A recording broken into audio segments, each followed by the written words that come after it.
But there's one last challenge that I just want to highlight to you around nuclear energy, and that is people. Because there is a skills challenge, as we've already heard, in engineering in general, and in nuclear in particular, there is a challenge about people.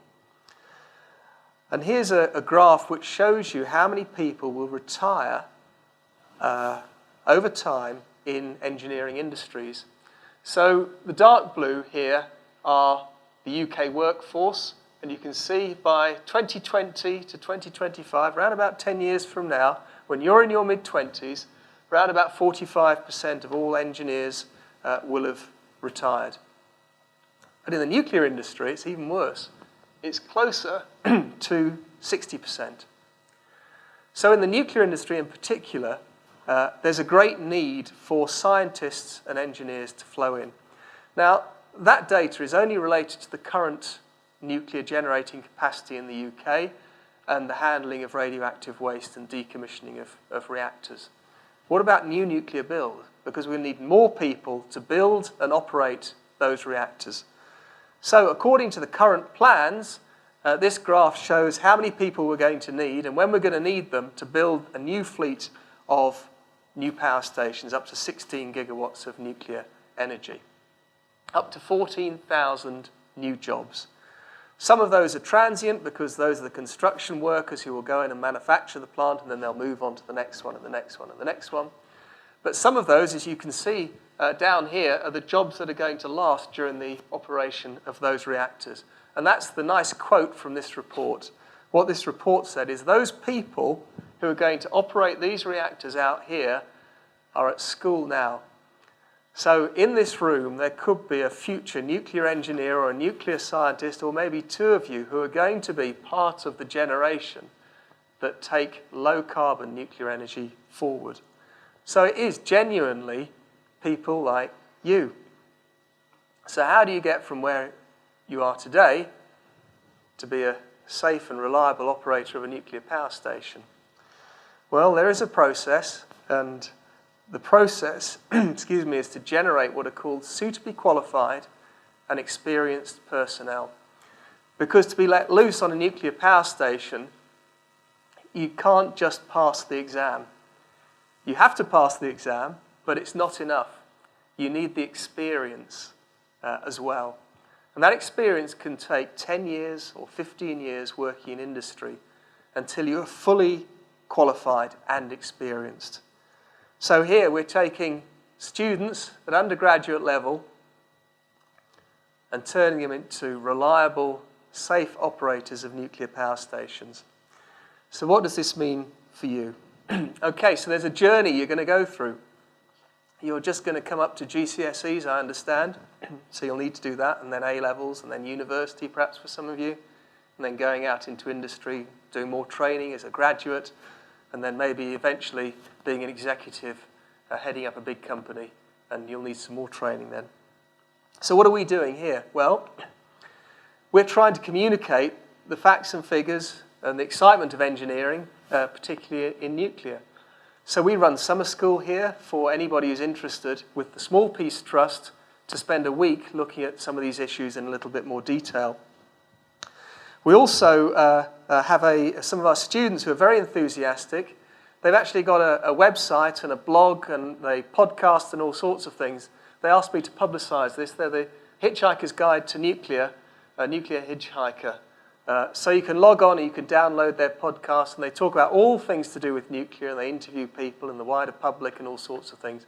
They get very enthusiastic about it, but they're tremendous in what they do. The other thing we've done, we've made that computer simulator that you'll be able to operate in the not too far distant future on the internet.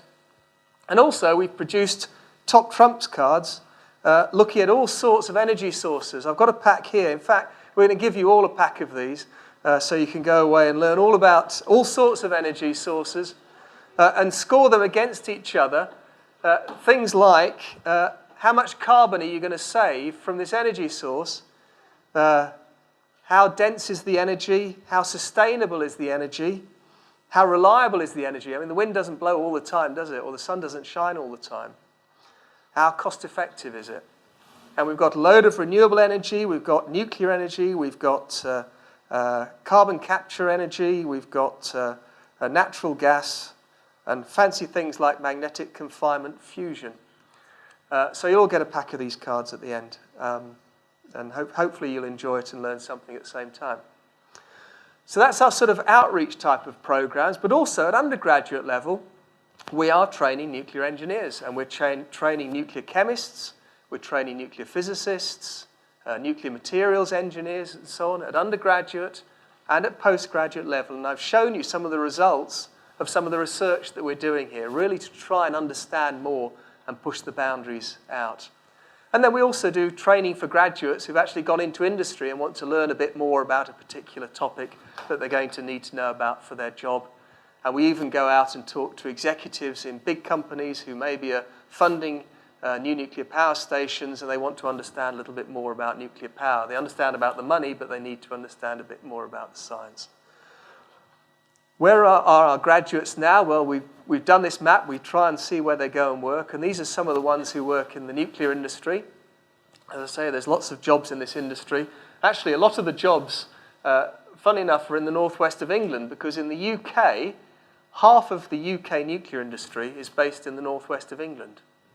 So we've got Sellafield up here, we've got Risley here, we've got Manchester and Springfield and all these sort of nuclear sites. In fact, in this very small part of the country, we do virtually everything there is to do with nuclear. We manufacture fuel, we operate power stations, we decommission power stations, we process the spent fuel, and we store it. So we do the whole fuel cycle. Okay, so some key messages out of all of that. The nuclear engineers and the nuclear scientists of 2025, some of you are sitting in this room. Those of you who are particularly interested in science and engineering, maybe this is for you. But certainly looking forward, they're going to come from the school-age people at the moment. So I really want to encourage you as you go forward to think seriously about science subjects, technology subjects, engineering and maths. We need more people coming into these disciplines than we have at the moment. So think about your A-levels. Keep your options open as long as you can, but think about those STEM subjects, science, technology, engineering and maths. And you'll go through education, you'll go to university and out the other side. When you're out the other side, the learning doesn't stop. Through continual professional development, you continue to learn and expand your knowledge. So we've covered quite a lot over the last hour or so. What are the key take-home messages from all of this? Well, firstly, the world population is increasing rapidly. Another 1 billion people over the next 10 years, and those people are going to need electricity. What they're not going to need is global warming. So we have to find ways to provide electricity that is low carbon. And every country around the world is having to do the same thing. We've got big targets in this country. Secondly, nuclear power, fundamental to nuclear power, is an understanding of the materials that make up the nuclear power station. And the safety and the performance of a power station is inextricably linked to those materials. And lastly, those who are going to manage, operate, write the safety cases, deal with some of the issues around nuclear power in the future are at school now. And that could be some of you here. Thanks very much for your attention.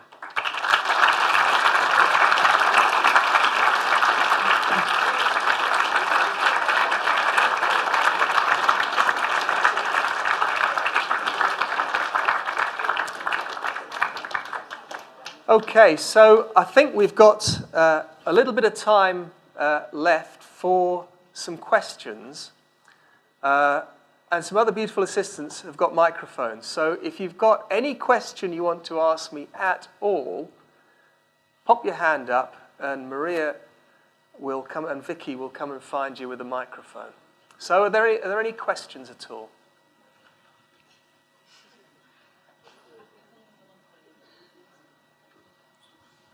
Okay.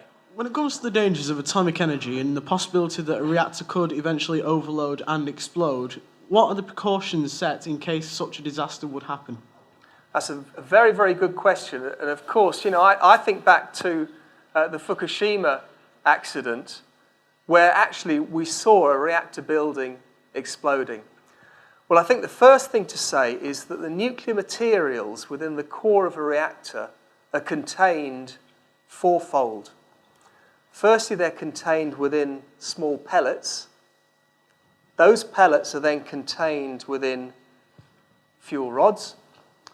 Those fuel rods are then contained within a reactor pressure vessel made of steel that's actually about 200 millimeters thick.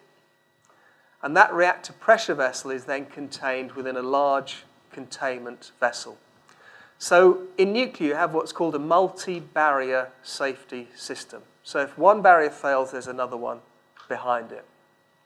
And actually, in the Fukushima accident, the containment vessel and the reactor pressure vessel contain the nuclear materials, and they're still there, and those will be dealt with as a decommissioning issue.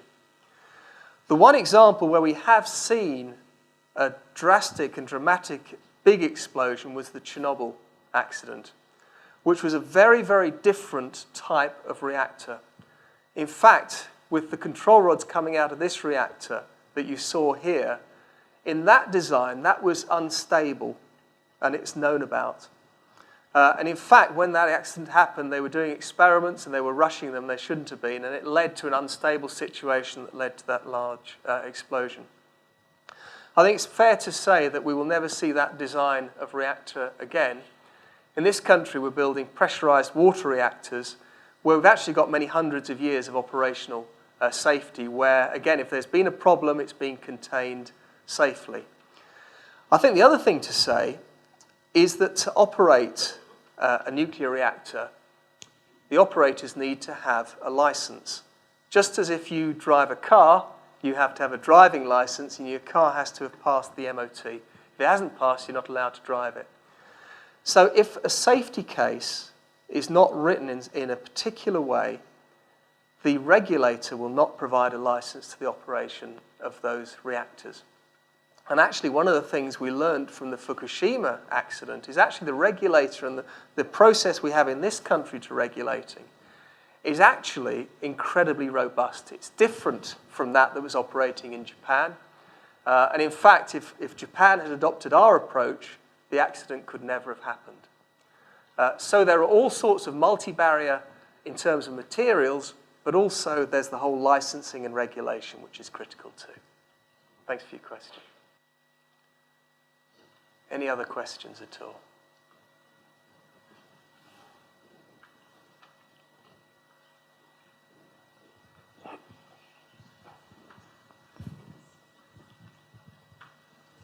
If we're going to have an increase in people and we're going to have like an increase in cities and people don't want the nuclear waste near them, where are we going to store it?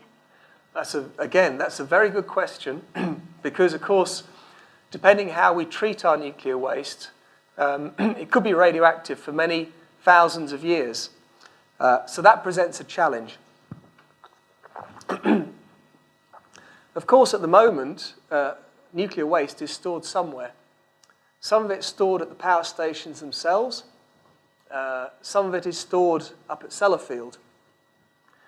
But what the government have decided to do is to ask for volunteers for who would be prepared to have the nuclear waste in their region. And that question has been asked, and around the country, different communities are asking that question of themselves. And so far, there's been really one community who's actually put their hands up and said, we think we will be interested in this. They haven't decided yet, but they said, we think we'd be interested in this. And perhaps not surprisingly, that community is actually where most of the nuclear material is currently stored, and that's up near Sellafield. So we're going through this process of finding a voluntary community to store the waste. I think the other thing to say is actually most of the waste that we currently have was generated over the last 50 years as we learnt about nuclear energy, as we learnt about nuclear materials, both for defense and for electricity generating capacity. In terms of new nuclear power stations, the volume of waste is just far, far less. So at the moment, we've got quite a big problem we have to address. If we have new nuclear power stations, they don't actually add very much to that problem. So it's a small incremental difference. But the principle is we're looking for a community that will volunteer, so they won't be pressurized. But with volunteering will come things like jobs, some investment in terms of infrastructure, roads and schools and all those sorts of things as well. So it's got to be good for the community as well as good for the nuclear waste. Thanks. Any other questions at all? Okay, one here, thanks.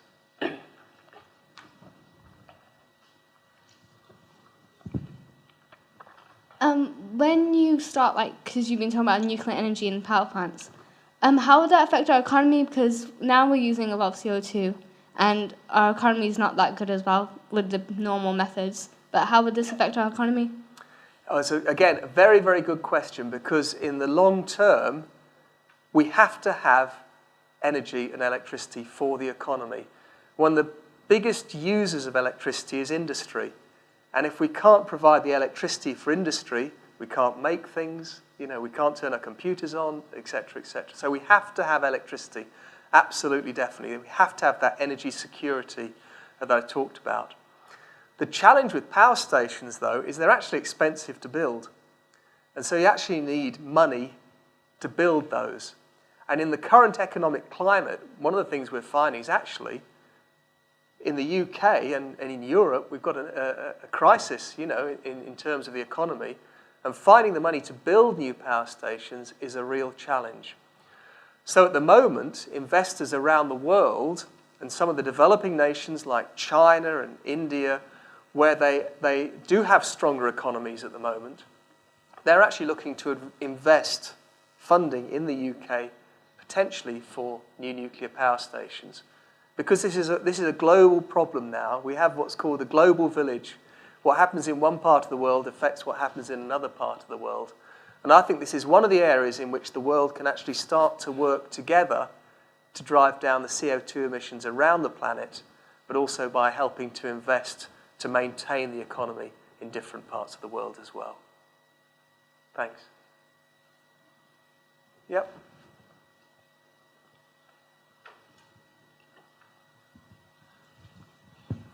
Is this the best and cheapest way of energy? Yeah, again, very good question, because I tell you what, a nuclear power station is a lot more expensive than a gas-fired power station. And in fact, I heard on the news this morning that the Cabinet were meeting today to discuss whether to build some more gas-fired power stations to plug the gap between how long it takes to build a new nuclear power station. So it is a big challenge. But actually, a nuclear power station lasts for an awfully long time. I said there's talk at the moment about nuclear power stations operating for up to a century, if we can do the regulation, the safety cases, and understand our materials properly. We can get plant life extension. So when you consider the upfront costs, which are high, compared with certainly 60 years, which is the design life, plus life extension, actually the lifetime costs come down. The other big question, of course, for the utility who's operating this power station is, how much can I charge for my electricity? And so the people who are going to build the new nuclear power stations are really looking to the government to say, well, we're going to set a fair electricity price for your power station. So they can then do the calculations, say, okay, if I operate this for 60 years, I'm going to get my return on my upfront investment. But actually, the economics around nuclear power is a really interesting question. But we have to do something. Thanks. Okay, well, I think you've been very good. Thanks very much for being a great audience. I hope you've learned something. We want to give you some top trumps cards now, which you can take away and play with. So, again, my beautiful assistants.